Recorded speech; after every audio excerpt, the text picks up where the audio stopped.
નમસ્કાર સાથી મિત્રો, સ્વાગત છે આપ સર્વેનું ડિજિટલ પ્લેટફોર્મ સુધીર સર બાયોલોજીમાં. આજનો લેક્ચર 11 સાયન્સ માટેનો લેક્ચર છે અને 11 સાયન્સની અંદર આપણે લાસ્ટ ટાઈમ આપણે અભ્યાસ કર્યો હતો વિવિધ પ્રકારના સજીવોના લક્ષણો અને છેલ્લે આપણે સજીવોની વ્યાખ્યા કરી હતી કે સજીવ એટલે શું થાય તો કે જે વૃદ્ધિ કરે, વિકાસ કરે, પ્રજનન કરે અને ચયાપચયિક પ્રક્રિયા કરે. અને એ ચયાપચયિક પ્રક્રિયા પાછી કેની અંદર તો કે દૈહિક આયોજનની અંદર. એને આપણે કહીએ છીએ સજીવ. હવે આજના લેક્ચરની અંદર આપણે અભ્યાસ કરવાનો છે સજીવ સૃષ્ટિની અંદર અથવા તો સજીવ વિશ્વની અંદર જૈવ વિવિધતા. મતલબ કે આપણને ઓલ ઓવર એન્ટાયર વર્લ્ડની અંદર કેટલા પ્રકારની જૈવ વિવિધતા જોવા મળે છે એના વિશેનો આજે આપણે અભ્યાસ કરવાનો છે. મતલબ કે કેટલી એવી જાતિઓ છે, કેટલા એવા સજીવો છે કે અલગ અલગ પ્રકારના કે જે આ પૃથ્વી ઉપર વસે છે. હવે હું તમને સિમ્પલ એક એક્ઝામ્પલ આપું કે સિમ્પલ એક એક્ટિવિટી આપણે લઈએ કે તમે તમારી આજુબાજુમાં નજર કરો કે તમને કેટલા પ્રકારના સજીવો જોવા મળે છે. તો સ્વાભાવિક છે કે આપણે આજુબાજુમાં નજર કરીએ તો ઘણી બધા પ્રકારની વનસ્પતિઓ જોવા મળે. આવી વનસ્પતિઓ કેવી હોય તો કે ઘણા બધા પ્રકારના ઝાડ હોય, ત્યાર પછી ઘણા બધા પ્રકારના વેલા હોય, ઘણા બધા પ્રકારના છોડ હોય અને એ છોડ ખાસ કરીને આપણે ઘરની અંદર હોઈએ તો કુંડામાં વાવેલા હોય. આ ઉપરાંત ઘણા બધા પ્રકારના કીટકો હોય છે, ઘણા બધા પ્રકારના પ્રાણીઓ હોય છે, ખાસ કરીને કૂતરા છે, બિલાડી છે, ગાય છે, ભેંસ છે, ઘણા બધા. તો હું તમને એવો પ્રશ્ન પૂછું કે આપણને જે આટલા સજીવો જોવા મળે છે આ બધાય સજીવો શું ખાલી આપણને નરી આંખે જોઈએ છીએ એ જ પૃથ્વી ઉપર હાજર છે? તો તમને ડાયરેક્ટ એવો જવાબ આપવાનું મન થાય કે આપણે જે નરી આંખે જોઈએ છીએ ને એ જ હાજર હોય એવું જરૂરી નથી. મતલબ કે પૃથ્વી ઉપર નરી આંખે ન દેખાતા હોય ને એવા સજીવો પણ પૃથ્વી ઉપર હાજર છે કે જેને આપણે ખરેખર નરી આંખે નથી જોઈ શકતા.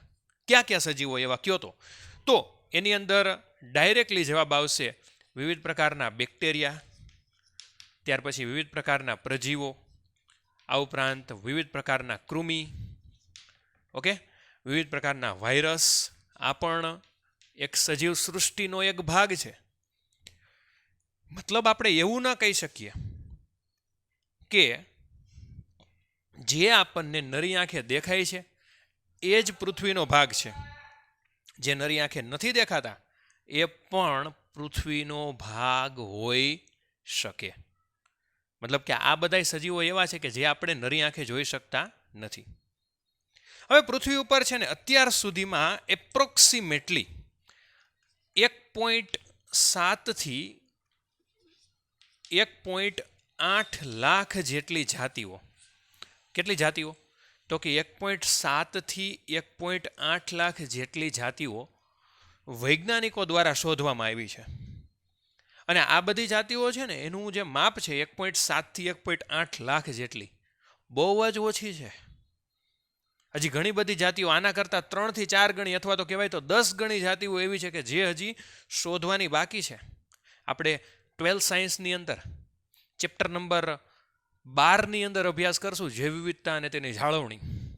એની અંદર આપ્યું છે કે ઘણી બધી જાતિઓ એવી છે કે હજી આપણને શોધ કરવાની બાકી છે. અને એ જાતિઓની શોધ જ્યારે થશે ત્યારે આ જે જાતિનો આંકડો છે ને એ ઘણો બધો ઊંચો આવી જશે. અત્યારે ખાલી વૈજ્ઞાનિકોને કેટલી જાતિ મળી છે તો કે 1.7 થી 1.8 લાખ જેટલી જાતિઓ. બરાબર, આની અંદર વનસ્પતિ આવી ગઈ, પ્રાણીઓ આવી ગયા, બરાબર છે, સૂક્ષ્મ જીવો આવી ગયા, ઘણા બધા આવી ગયા. હવે હું તમને એવો પ્રશ્ન પૂછું કે આપણે કોઈ પણ એક સિમ્પલ એક નિવસન તંત્રની અંદર અભ્યાસ કરતા હોઈએ. નિવસન તંત્ર એટલે શું એ આપણને પહેલી વાત તો એ ખબર હોવી જોઈએ. ઇકોસિસ્ટમ કહેવામાં આવે છે. હું તમને એમ કહું કે તમે એક સ્પેસિફિક જગ્યા નક્કી કરી લો, ફોર એક્ઝામ્પલ જંગલનું નિવસન તંત્ર. હવે એની અંદર તમે જાતિની ગણતરી કરતા હોઈએ તો તમને અમુક સમયે અમુક જાતિઓ છે એ ચોક્કસ જોવા મળે અને એક સમય એવો આવે કે આપણને એ જાતિ પછી જોવા મળતી બંધ થઈ જાય. મતલબ આપણી ગણતરી અહીંયા અટકી જાય. પછી હું કહું કે જંગલની નિવસન તંત્ર છે એની કરતાં થોડોક વિસ્તાર વધારો તો જાતિની સંખ્યામાં વધારો થાય, ઘટાડો તો ઓબ્વિયસ વસ્તુ છે, વધારો થાય. હું તમને એમ કહું કે ઓલ ઓવર ઇન્ડિયાની અંદર કેટલી વનસ્પતિની જાતિઓ જોવા મળે છે તો એક ચોક્કસ આંકડો આવે. આપણે ઇન્ડિયા પૂરતું જ સીમિત રાખ્યું. પછી હું કહું કે કોઈ બીજા કન્ટ્રીને પણ તમે લઈ શકો, ફોર એક્ઝામ્પલ અમેરિકાને પણ લઈ શકો. તો ઇન્ડિયા પ્લસ અમેરિકા બંનેની અંદર વનસ્પતિની અંદર જાતિની સંખ્યામાં વધારો થાય, ઘટાડો થાય? તો વધારો થાય. શું કામ? તો કે આપણે છે ને જાતિની અંદર અભ્યાસ કરવા માટે ક્ષેત્ર અભ્યાસમાં વધારો કર્યો. શું કર્યું? તો કે ક્ષેત્ર અભ્યાસમાં વધારો કર્યો. જેમ જેમ તમે ક્ષેત્ર અભ્યાસમાં વધારો કરતા જાઓ અને જાતિનું અવલોકન કરતા જાઓ, શું કરવાનું? તો કે ક્ષેત્ર અભ્યાસમાં વધારો કરતો જવાનો અને જાતિની અંદર અવલોકન કરતું જવાનું.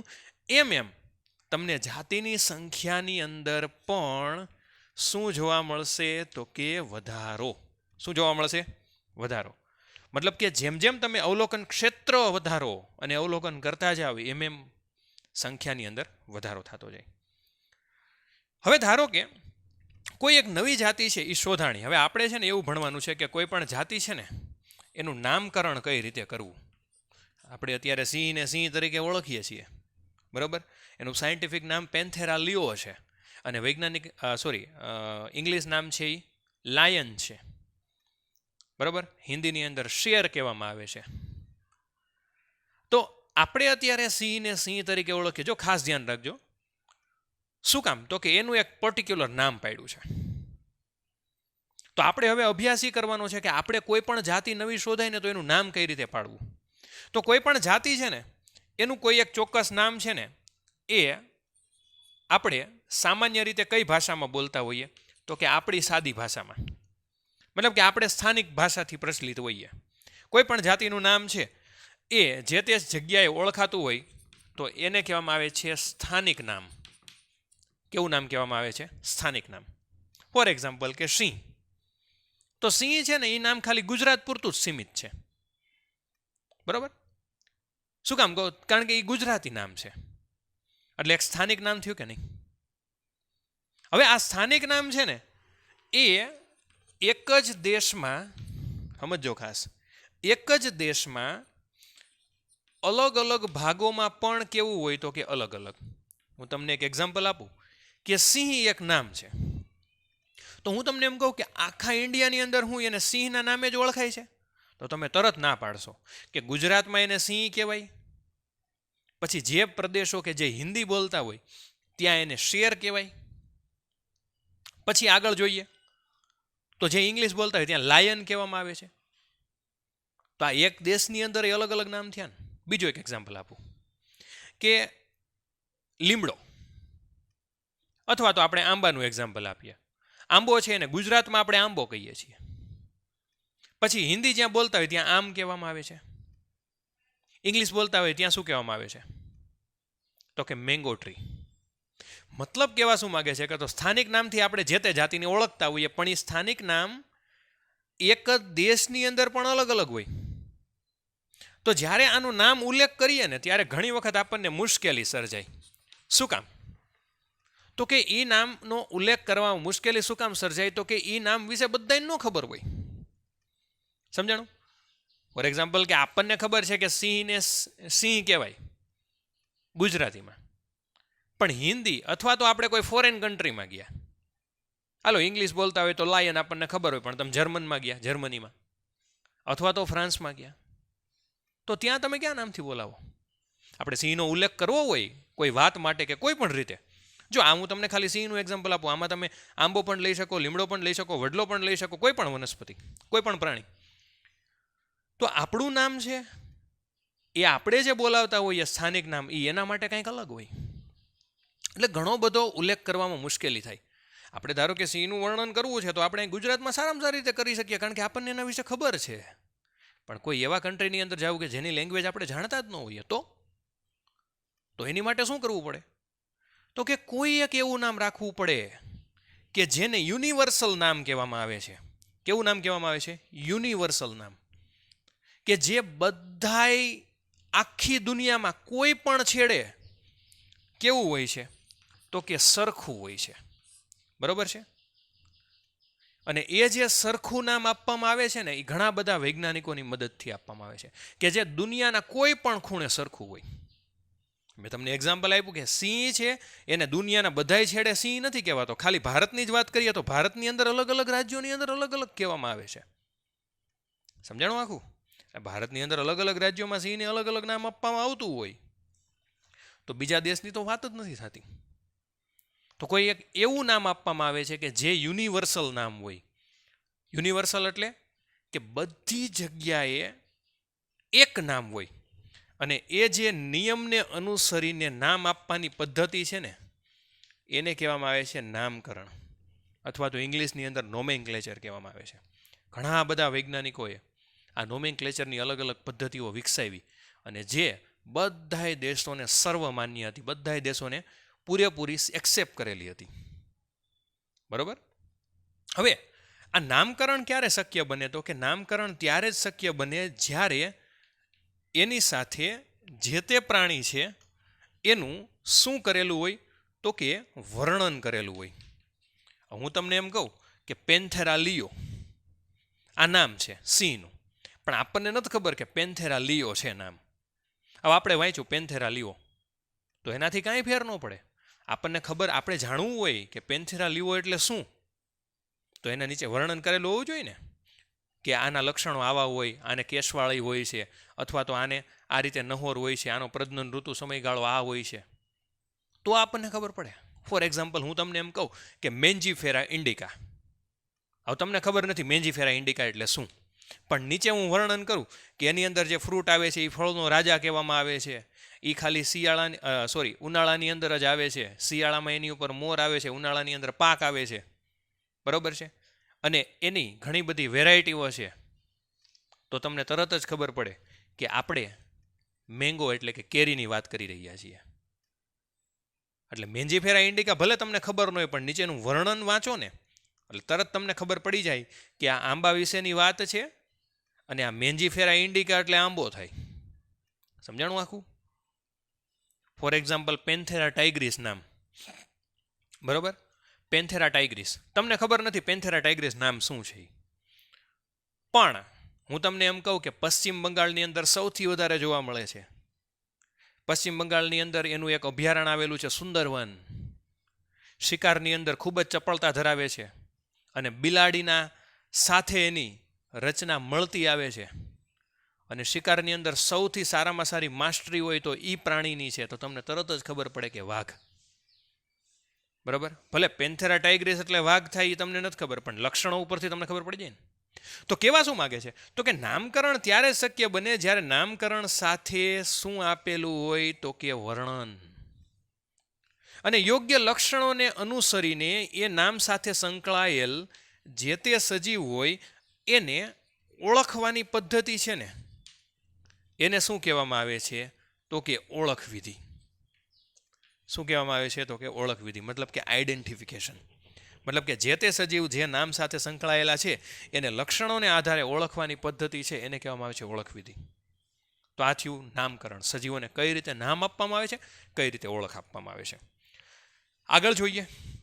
હવે કોઈ પણ સજીવ છે ને એને નામ અને ઓળખ કઈ રીતે કરવી એના વિશે ખબર પડી ગઈ. હવે પ્રશ્ન એવો થાય કે નામ કોણ આપે? તો ઘણા બધા વૈજ્ઞાનિકોએ ઘણી બધી અલગ અલગ પ્રકારની નામકરણની પદ્ધતિઓ આપી છે અને જે ઘણા બધા ઓલ ઓવર વર્લ્ડના વૈજ્ઞાનિકોને માન્ય છે. હવે પ્રશ્ન એવો થાય કે નામકરણ કોણ આપે? તો નામકરણની અંદર ખાસ કરીને બે પ્રકારના સજીવ આવે. એક આવશે વનસ્પતિ અને બીજું કોણ આવશે? તો કે પ્રાણી. વનસ્પતિનું નામકરણ કોણ કરે છે? તો બેયની અંદર એક સંસ્થા છે.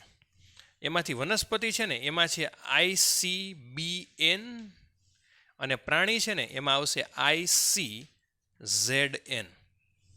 બરાબર? ICBN અને ICZN. પ્રશ્ન થાય ICBN એટલે શું થાય? તો આનું છે ને હું પૂર્ણ નામ લખું છું અહીંયા. International code four botanical nomenclature. Nomenclature એટલે નામકરણ. ઇન્ટરનેશનલ કોડ ફોર બોટનિકલ એટલે વનસ્પતિ શાસ્ત્ર. હવે પ્રશ્ન થાય ICZN નું નામ શું? સેમ, ઇન્ટરનેશનલ કોડ ફોર બોટનિકલની બદલે શું આવશે તો કે ઝૂલોજિકલ, એટલે કે પ્રાણીનું નામ. બરાબર છે, ઝૂલોજિકલ નોમેનક્લેચર એટલે કોની સાથે સંકળાયેલું છે તો કે પ્રાણી સાથે. એટલે આ બે સંસ્થા છે. આ સંસ્થા છે ICBN એ વનસ્પતિ સાથે સંકળાયેલ નામ આપે છે, અને આ જે છે ICZN એ કોના નામકરણ આપે છે તો કે પ્રાણી સાથે સંકળાયેલા. આ બે સંસ્થા એવી છે કે જે નામ આપે છે. હવે આપણને પ્રશ્ન થાય કે નામ કઈ રીતે આપવામાં આવે. તો જ્યારે કોઈ પણ નવો સજીવ ફાઉન્ડ થાય ને ત્યારે એને એક પદ્ધતિથી નામ આપવામાં આવે છે, અને એ પદ્ધતિ છે ને એને કહેવામાં આવે છે દ્વિનામીકરણ પદ્ધતિ.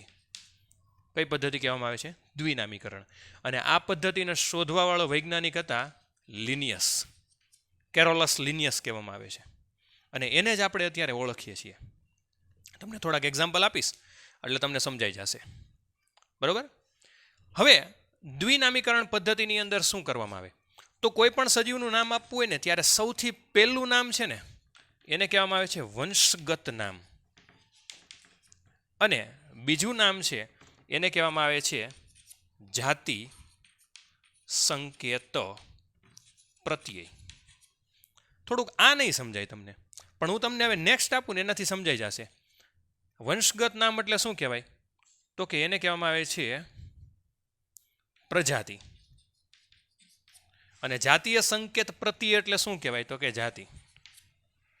સમજાણું આખું? કે કોઈ પણ નવા સજીવનું નામ આપવામાં આવે ને તો સૌથી પહેલું જ પ્રજાતિ લખવામાં આવે ને પછી જાતિ. હવે આપણને પ્રશ્ન એવો થાય કે પ્રજાતિ અને જાતિ એટલે શું, તો એના વિશે હજી આગળ આપણે ભણવાનું છે ઓળખ વિધિની અંદર, અથવા તો વર્ગીકરણની અંદર આપણે ભણવાનું છે કે શું પ્રજાતિ છે ને શું જાતિ. એક એવો નિયમ છે, તમને ખબર હોય તો, કોષ ભેગા થઈને પેશી બનાવે, પેશી ભેગી થઈને અંગો બનાવે, અંગો ભેગા થઈને અંગતંત્ર બનાવે, એમ પ્રજાતિ ભેગી થઈને જાતિ બનાવે, જાતિ ભેગી થઈને કુળ બનાવે, કુળ ભેગા થઈને ગોત્ર વર્ગ બનાવે, વર્ગ ભેગા થઈને આખો એક સમૂહ બનાવે. એ આખું એક વર્ગીકરણ છે. એ વર્ગીકરણ વિશે આપણે અભ્યાસ કરશું. બરાબર. પણ અત્યારે તમારે ખાલી 3 સ્ટેપ યાદ રાખવાના કે પ્રજાતિ ઘણી બધી ભેગી થાય ને પરિણામે શું બને તો કે જાતિ, જાતિ ભેગી મળે અને પરિણામે શું બને તો કે કુળ, કુળ ભેગા મળીને ગોત્ર બનાવે, ગોત્ર ભેગા મળીને વર્ગ બનાવે. એટલે મતલબ કે એક જાતિ છે ને એ ઘણી બધી પ્રજાતિ ધરાવતી હોય એવું કહી શકાય તો કે હા. કઈ રીતે તો કે જો કોઈ પણ દ્વિનામીકરણ પદ્ધતિ આપણે ભણવી હોય ને તો એમાં સૌથી પહેલું પ્રજાતિનું નામ લખવાનું, અને પછી કોનું નામ લખવાનું તો કે જાતિનું. હવે પ્રજાતિનું નામ અને જાતિનું નામ એટલે શું થાય તો કે બે ભાગની અંદર નામ વેચવામાં આવ્યા, પહેલું પ્રજાતિ અને બીજું જાતિ. બે ભાગની અંદર વેચવામાં આવ્યા ને એટલે જ આને શું નામ આપવામાં આવ્યું છે તો કે દ્વિનામીકરણ. અને એના રચિતા કોણ હતા તો કે કાર્લ લિનિયસ અથવા તો કેરોલસ લિનિયસ. હવે વધારે તો જો આપણે સમજવું હોય ને તો આપણે એક એક્ઝામ્પલ દ્વારા સમજીએ. હવે આ થોડુંક ઇરેઝ કરી નાખું છું, એક્ઝામ્પલ દ્વારા આપણે સમજીએ.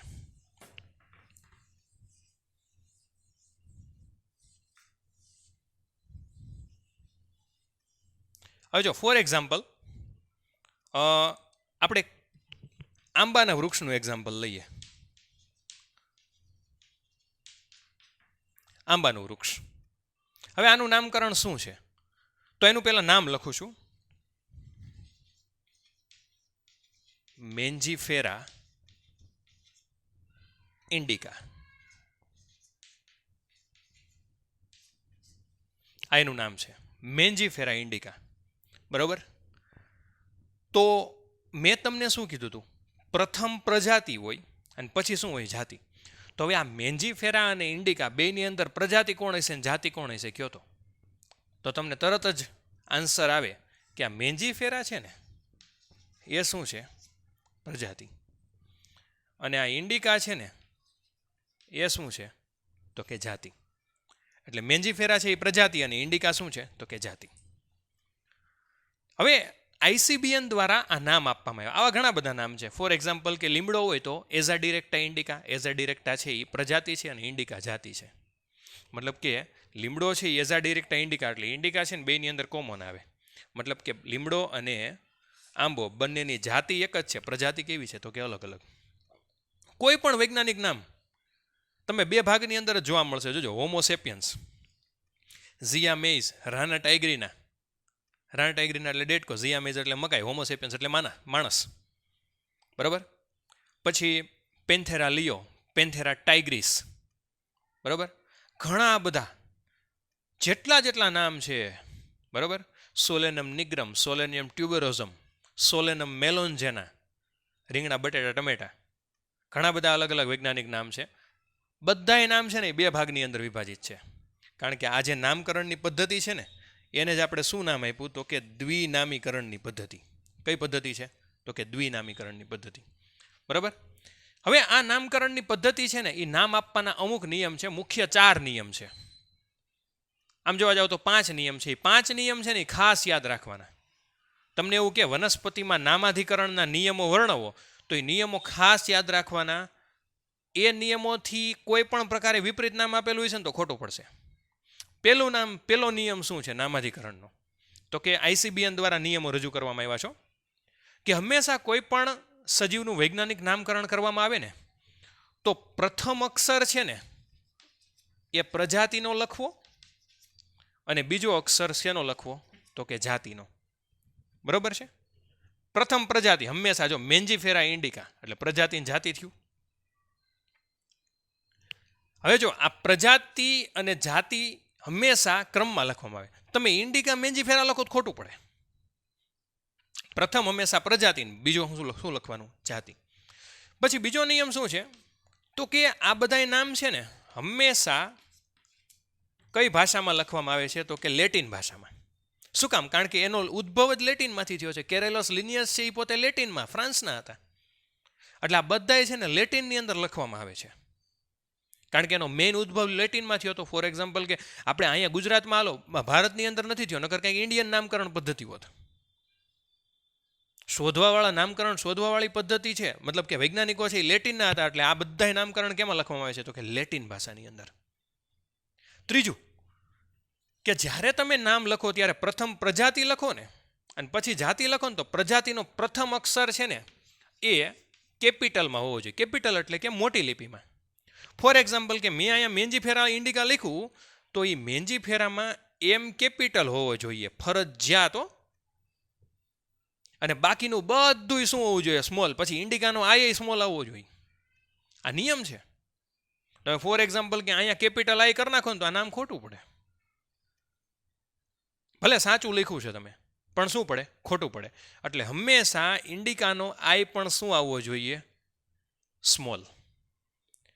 ચોથું કે જ્યારે નામ આપણે હસ્તલિખિત હોઈએ ત્યારે નામની આ નીચે આડી લીટી કરવી. જો મેં કરીશ જોઈ આડી લીટી. અને જ્યારે કોમ્પ્યુટરમાં પ્રિન્ટ કરેલા હોઈએ એટલે છાપેલા હોય ત્યારે હંમેશા નામને કેવા લખવા તો કે ઇટાલિકમાં. તમને જોજો ટેક્સ્ટ બુકમાં જ્યાં પણ નામ લખાય છે ને મેન્જીફેરા ઇન્ડિકા અથવા તો કોઈ પણ વૈજ્ઞાનિક નામ તો ઇટાલિકની અંદર લખાય છે. કોમ્પ્યુટરની અંદર આવે ને ઇટાલિક સિમ્બોલ, અક્ષર ત્રાંસા થઈ જાય.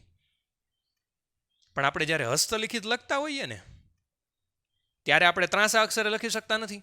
એટલે શું કરવું? એની માટે નીચે લીટી કરવી. જો આ નિયમ ન હોય ને તો ખોટો પડે. તમને કોઈ પણ જગ્યાએ મેન્જીફેરા ઇન્ડિકા લખવાનું કે ને એટલે તમે કોમ્પ્યુટરની અંદર છાપતા હોય તો ઇટાલિકની અંદર કરવું. જો હસ્તલિખિત હોય ને તો શું કરવું તો કે નીચે આડી લીટી કરવી. જો ન કરેલી હોય ને તોય ખોટું પડે. અને પાંચમો નિયમ એવો છે કે છેલ્લે સંશોધકનું નામ લખવું.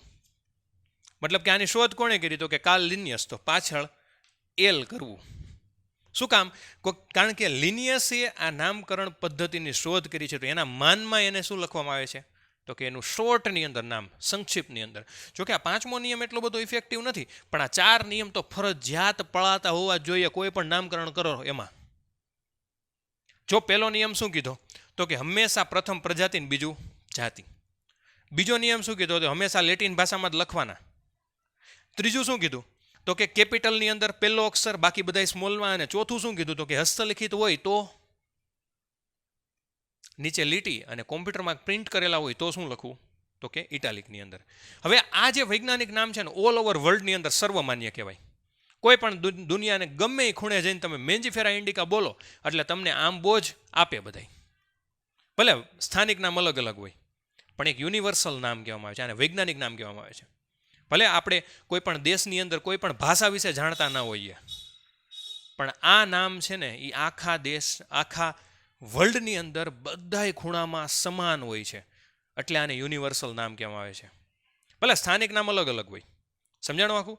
તો ખાસ આ 4 નિયમ યાદ રાખવા. આ 4 નિયમ અલગ રીતે પણ પૂછાઈ શકે. તમને એમ કે નામકરણને લગતા નિયમો વર્ણવો અથવા તો ICBNના નિયમો વર્ણવો, તો આ 4 નિયમો તમારે લખવાના થશે અને આ નિયમ ચોક્કસપણે પાળવાના થશે.